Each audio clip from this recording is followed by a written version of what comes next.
The feeling brain thinks in terms of importance. It thinks in terms of values.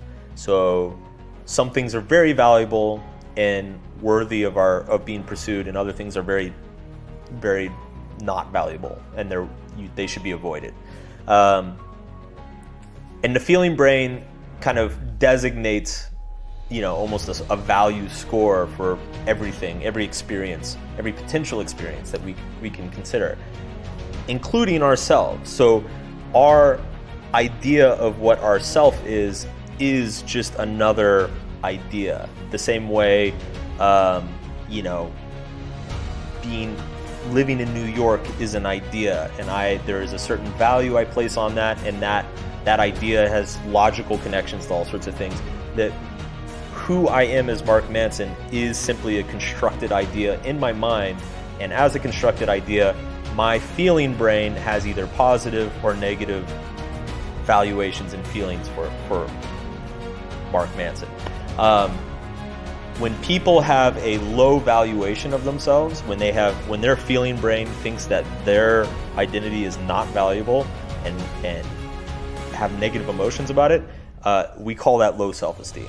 And when the idea of ourself, our feeling brain has a high valuation of it and has positive feelings for it, we call that high self-esteem. And so a lot of therapeutic work for many decades was kind of almost obsessed of just trying to get people's this relationship between your feeling brain and your conception of your identity to get the needle to move from negative to positive, because there are all sorts of positive repercussions of that. But ultimately, your concept of yourself is built out of the narratives that we create out of our experience. So all of the experiences that I've had, or all the experiences that you have, your idea of Tom is just this vast collection of narratives that you've constructed around your own experiences. And it's layer on top of layer on top of layer on top of layer, and your feeling brain has a certain valence for those experiences. And so if you want to change how you feel about yourself, you have to start peeling back those layers of narrative and start getting down into the deepest, earliest ones, because those are often the most impactful and influential. One of the interesting aspects of when people talk about awareness these days, what I feel as if they're mostly talking about is being aware of others. So they're talking about how others speak and others listen and others behave. And real awareness is actually starting to get aware of oneself. And I think if you ask most people, they'll say they are pretty aware. But give me 10 minutes with them and they'll see how blind and deaf they've been. They just can't, they aren't connected to their own wiring in many ways, Do you have a series of questions that you ask people to help them see that they aren't as aware as they might think they are?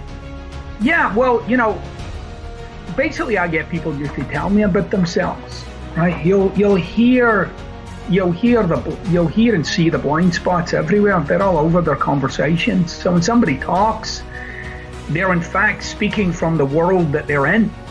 But people don't experience themselves as being in a world.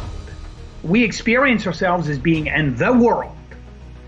But you're not. You're in a very biased, a very kind of slanted, a very kind of weighted place in life. You're not interacting with life, you're interacting with you, interacting with life.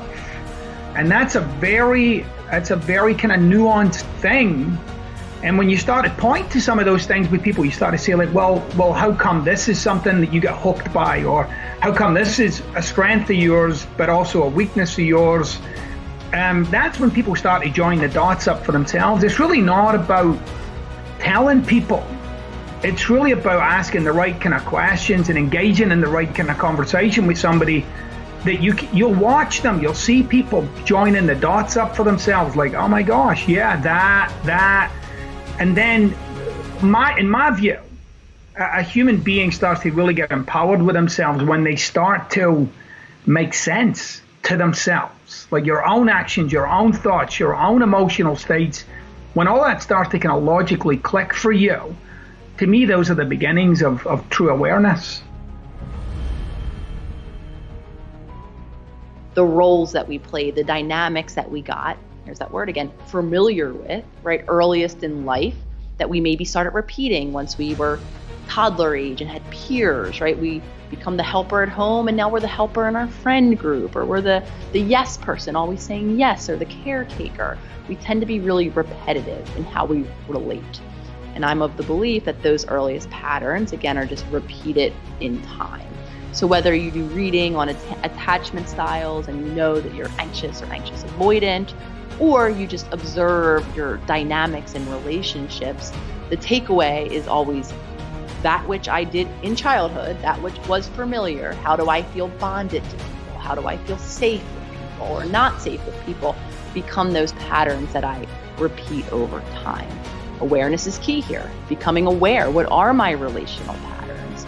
How close do I feel to people? Are there emotions I bring into my relationships, or do I keep this type of emotion out, or all type of emotions out? Again, do I tend to play one particular role? Is there always a need, or maybe all of my needs that go unmet in my relationships? Or do I feel comfortable expressing myself when I have a need, etc.? And again, I believe that we're very patterned. All of that lives in our subconscious. So becoming aware and conscious allows us to, over time, begin to break some of those habits.